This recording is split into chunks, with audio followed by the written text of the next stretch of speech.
And now there are 4. The division championships have been decided. On to the conference finals. We'll have previews of both. One general manager is recognized, and a coach is returning. We'll have the details. Come with us as we sprint toward the finish line on this special expanded edition of ECHL Week.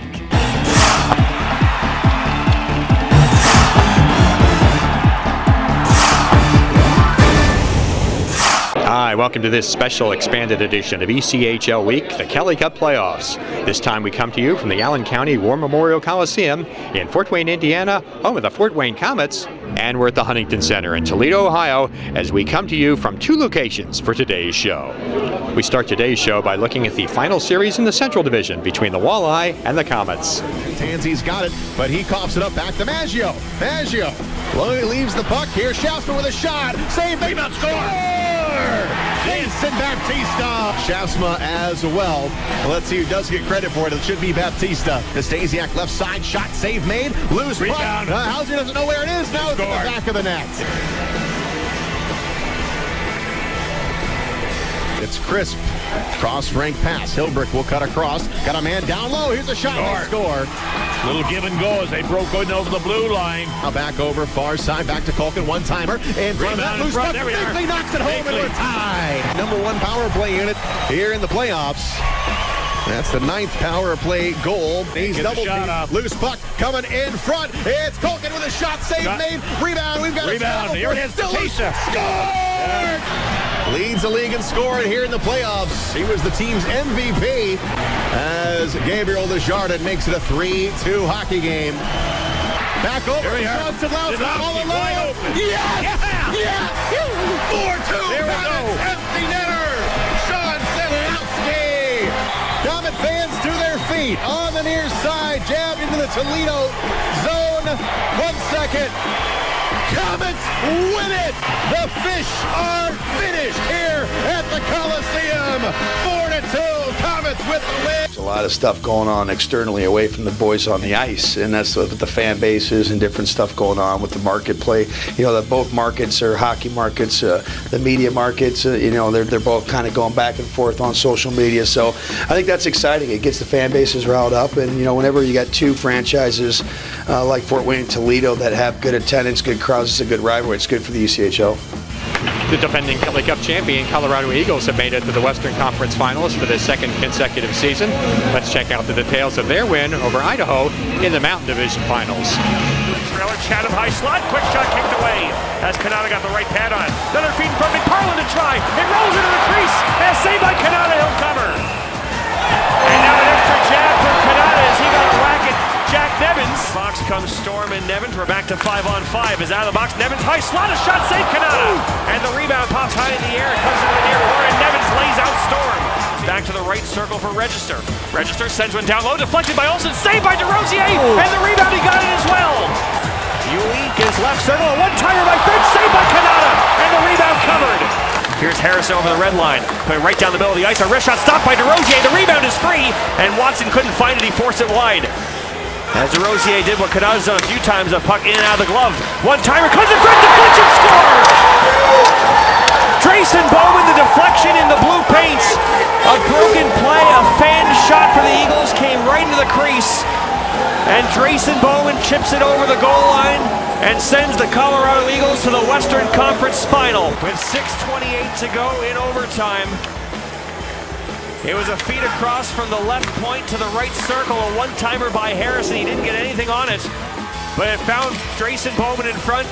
In this game, it took 82 shots to find the first goal. Drayson Bowman gets it.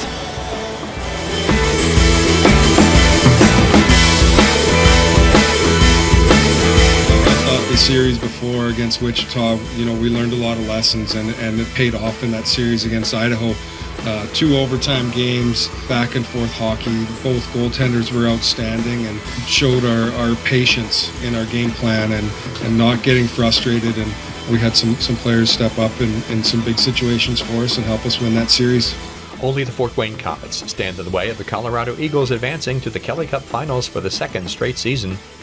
And for the Eagles to take that step, they're going to have to find a way to stop both Gabriel Desjardins and ECHL MVP Sean Sidlowski.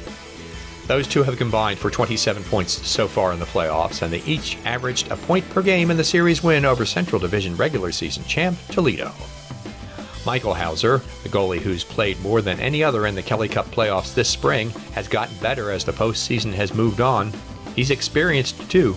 He was Cincinnati's goaltender when the Cyclones made the conference finals in 2013. The Eagles have weapons of their own. Rookie J.C. Baudin is leading all playoff scorers with 8 goals. ECHL Defenseman of the Year Matt Register has racked up 10 assists so far, half of them on the power play. And Michael Joly, who led the league in goals during the regular season, has made his presence felt with 9 points in 10 playoff games. Goalie Joe Canada, who was mediocre in the first round series victory over Wichita, was outstanding in the sweep of Idaho. He allowed just 4 goals, recorded 2 shutouts, and had a save percentage of .974. As far as special teams are concerned, a key may be when Fort Wayne has a man advantage. The Comets are number 1 in the playoffs on the power play, scoring on a quarter of their chances. Meanwhile, the Eagles' penalty killers are operating at an excellent 91.5% efficiency rate. News from around the league and a chat with a league broadcaster next on ECHL Week.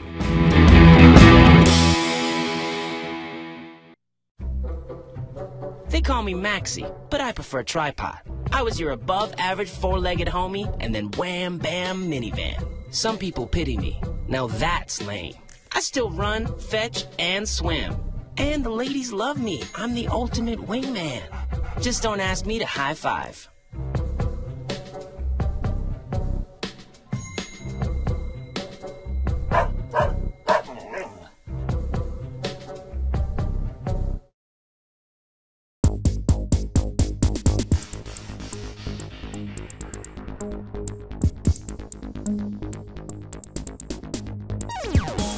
Ice cold beer.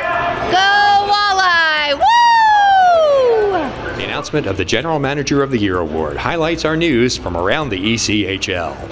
Rob Concannon of South Carolina has been named as the 2017-18 recipient of the ECHL's General Manager of the Year award. Concannon helped oversee one of the best single seasons in the team's 25-year history. The Stingrays set club records for wins and points and qualified for the Kelly Cup playoffs for the 11th straight season and 24th time overall.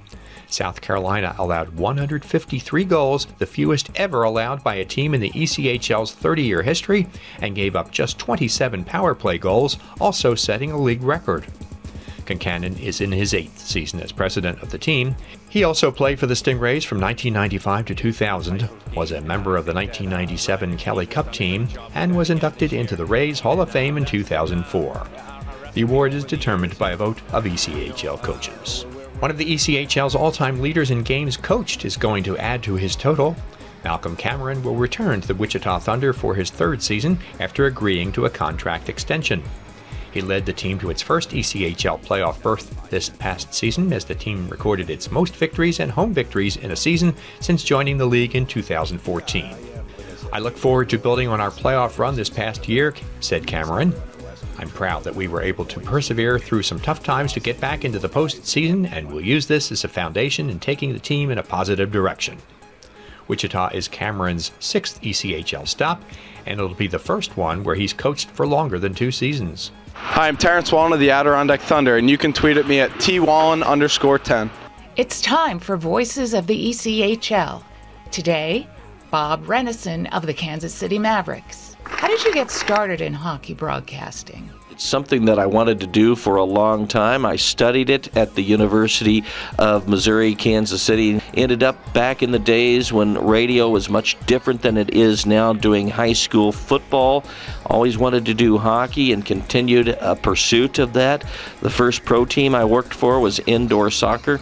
Loved that opportunity, and then ended up being hired by the Wichita Thunder. I live in Independence, Missouri, but commuted or spent the season in Wichita, then went on to the Topeka Scarecrows, the Topeka Tarantulas, and for the last 9 seasons have been the voice of the Mavericks. What's your favorite ECHL road city to visit? Probably Allen. Love going to Allen. I base a lot of that on the view I get in the building. Fantastic view at the Allen Event Center. Also, I like the atmosphere. They have a pretty good atmosphere there.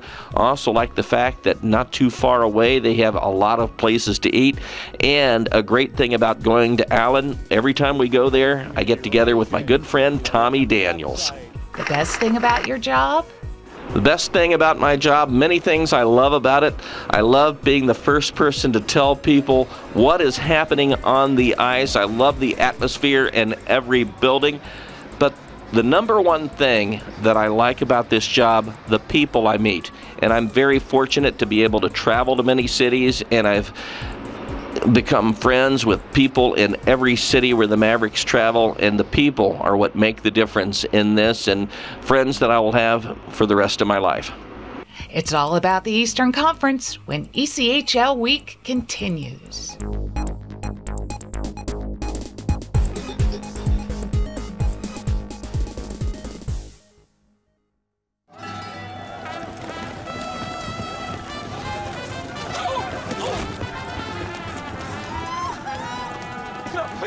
Please, hold.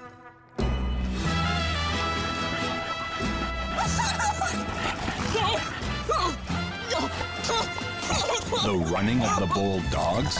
Surprising. What's not surprising? How much money Aaliyah saved by switching to Geico. 15 minutes could save you 15% or more.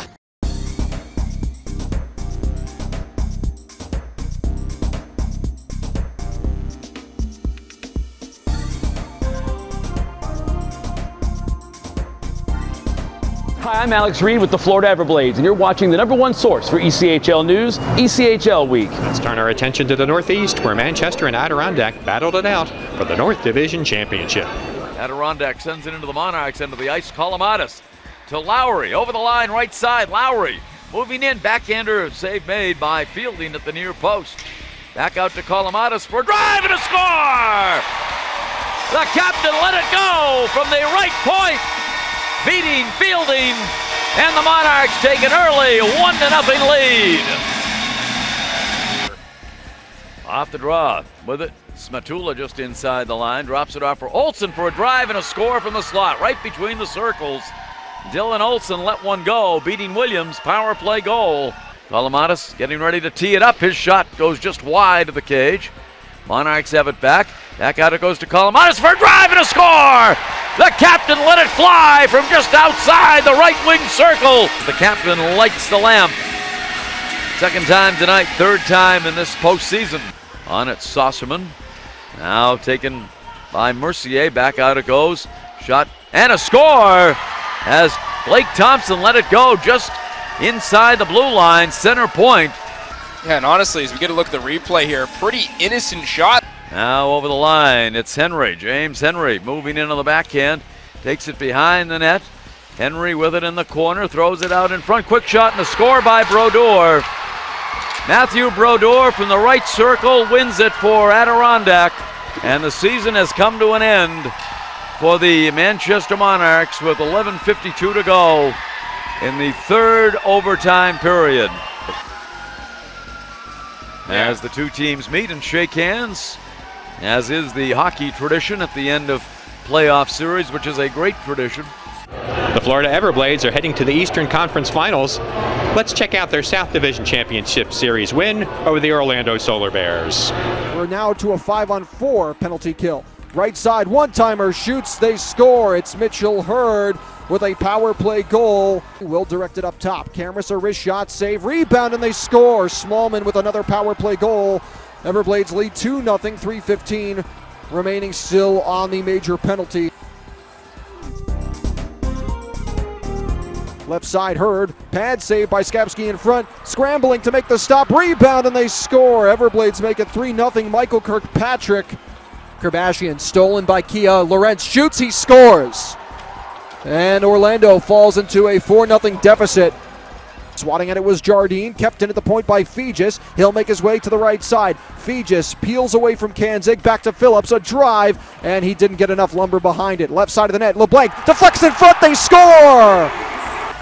Well, LeBlanc fished it out of the corner, and it kicked in right off the skates of Joe Perry, or at least that appeared to be the case. No, it pinballed in off of Kanzig and shifts it ahead for Kerbashian at the left circle. To the goal line now. Fegis, fake shot, in front, shoots, he scores! Chris LeBlanc! It's a power play goal! Lunging after it in the neutral zone. Here comes Miskey on a 2-on-1 with Manfredo. Miskey shoots, saved by Ouellette.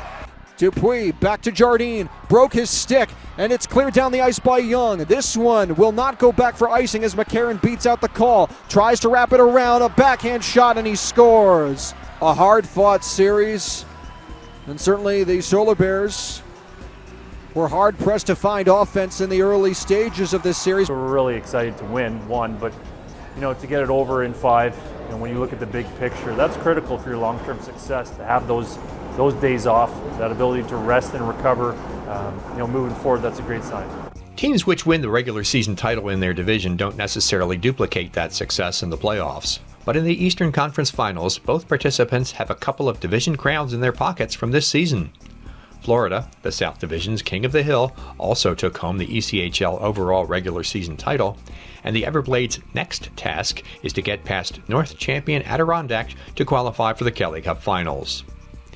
The Everblades have sailed, as much as a team can, through the first 2 rounds of the postseason, losing just once in the process. Mitchell Hurd, good in the regular season, has been great in the playoffs. He's second in the league in scoring. And 3 other Blades are in double figures in scoring: Michael Kirkpatrick, John McCarron, and defenseman Zach Camaras. The team is number 3 in goals scored this playoff season. On the last line of defense, goaltender Martin Ouellette has yet to lose this postseason. His numbers are impressive as he prepares for his 5th career Kelly Cup playoff series. As far as the Thunder are concerned, they're second in goals scored in the playoffs, paced by Ryan Schmelzer, Brian Ward, and Mike Smatula. And that doesn't even include leading scorer James Henry, who has no goals but 12 assists this spring. Drew Fielding didn't start the playoffs as Adirondack's goaltender. Mackenzie Blackwood was injured late in the first-round series against Worcester. Since taking over, Fielding has been outstanding, and he has the best playoff save percentage in the league, except for Blackwood. Special teams key to watch? The Everblades have allowed just 4 power play goals in the postseason, but the Thunder are the only team which has reached double figures in power play goals to date. An interesting note, Thunder head coach Brad Tapper was an assistant coach for Florida in 2012, when the Blades won their only Kelly Cup. That wraps up a special Kelly Cup playoff edition of ECHL Week from Fort Wayne, Indiana and Toledo, Ohio. Thanks for watching. Make sure to follow us on all our social media channels. It's the best way to keep up to date on everything that's going on throughout the Kelly Cup playoffs. Join us in 2 weeks as we wrap up the conference championship round and look ahead to the Kelly Cup finals.